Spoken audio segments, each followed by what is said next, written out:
I'd like to extend my gratitude firstly to the Marcus Evans Summits team, and in particular Leanna for inviting me to be the chairman for this event.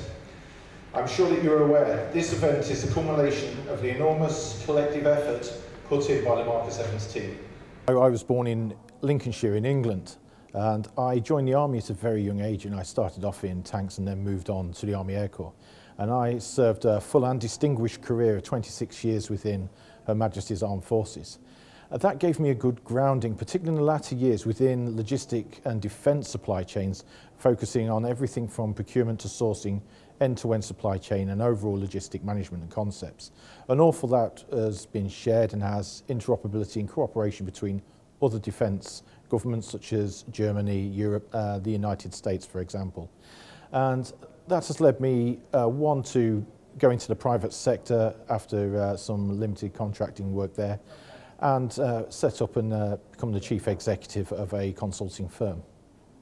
Though this is Defence Procurement Summit, I felt it very pertinent to speak on a matter which is currently at the top of our risk analysis lists when looking at global supply chains, and that's our strategic management of global supply chain talent. And by that I mean the upcoming trend where we have more supply chain jobs and we don't have the right amount of supply chain talent to fill those posts, and this is going to affect operational effectiveness on the defence footing, and in the private sector it'll certainly have an impact on the bottom line. For example, if Amazon weren't to deliver their goods on time because of the lack of supply chain talent, that would have a reputational effect on their business and would affect their bottom line.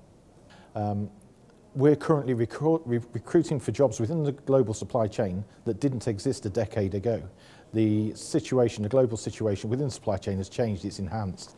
The rise of e-commerce has had a measured effect on how we deliver supply chain and, more importantly, how we manage our talent and recruit that talent.